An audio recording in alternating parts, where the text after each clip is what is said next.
my extension will be centered around how war and the stories of war is told and retold, and how it shapes post-conflict eras and how it shapes countries altogether. I'll first discuss what happens to that oppressed country in the post-conflict region, post-conflict era, right? We firstly believe that it's untrue that these people don't get a win. The fact that the oppression is no longer there is a win in and of itself. There are monuments built to celebrate the heroes. We celebrate our heroes day in and day out. This motion doesn't require us to not celebrate the wins or recognize the heroes at all. It's just that we'll also be looking at the wrongdoings of some of these heroes, of some of these soldiers during our time. And we think that's important to moderate that balance, because while we recognize that this was a major win for our country, we also did some bad things. Some of these heroes also took extremely corrupt measures to win, and we don't want to repeat that, and we don't want anybody to repeat that. Therefore, we need to make sure we humanize these heroes, because these heroes will rule the country later on. And once they do, that godly figure that you create out of these celebrations and the narrative around them makes sure your country can never get a stable democracy where you can get an opposition that can oppose these heroes.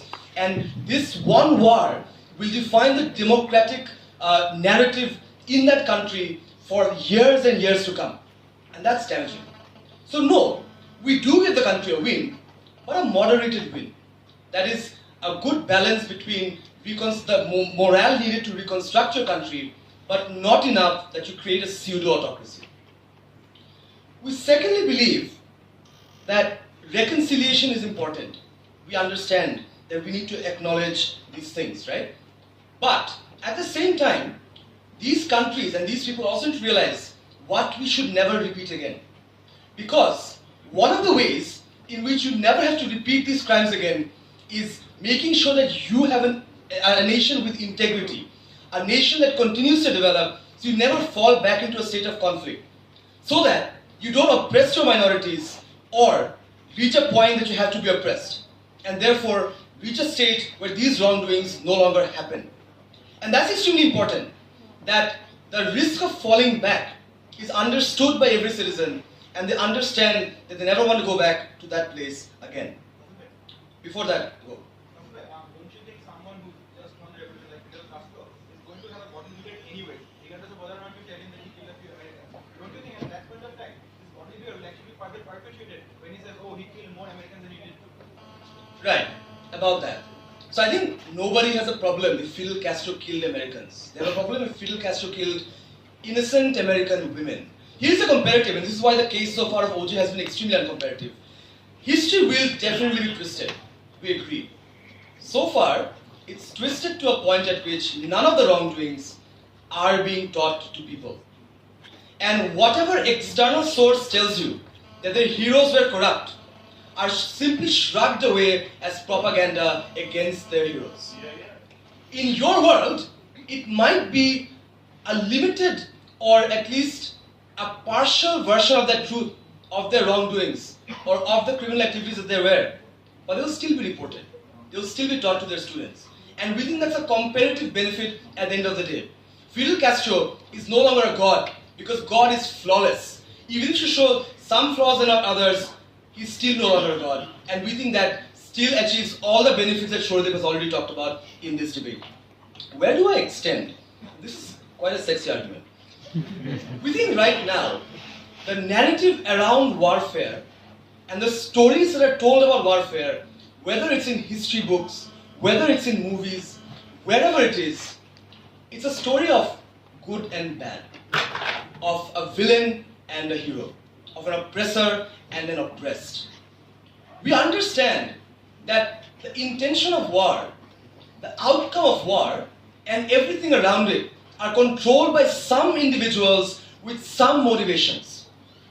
But the victims, whether it's the oppressor or the oppressed, is always the mass majority of people. The major contributors and the major people that are affected by a war are never part of either side.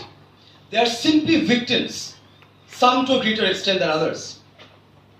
Once we start acknowledging that yes, we won the war, but there were still things that we did that were horrendous and don't want to repeat again, the narrative around war shifts away from we won, we lost, they lost, to this was an accident.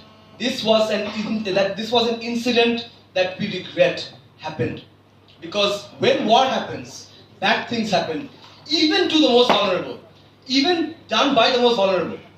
And we think that war needs to be hated to the point and seen as a simple activity or event where people suffer, as opposed to discussions on justification, discussions on who won and who lost.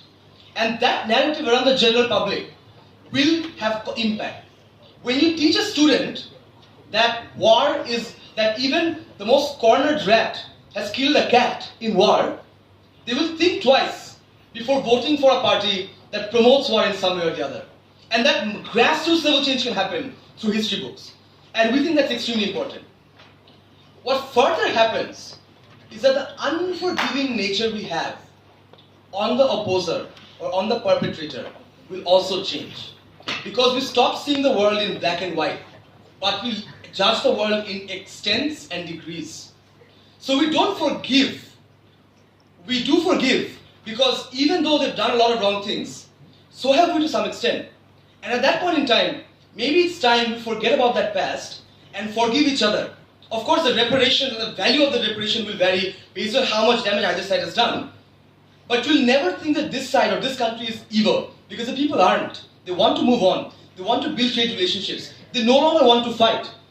But you don't give them that platform when you allow politicians to continuously maunder on that hatred year after year, so that you can never build a sustainable relationship with that country, and conflicts continue as a result of that. You fall back into a state where you have to fight again, and you're forced to commit those wrongdoings.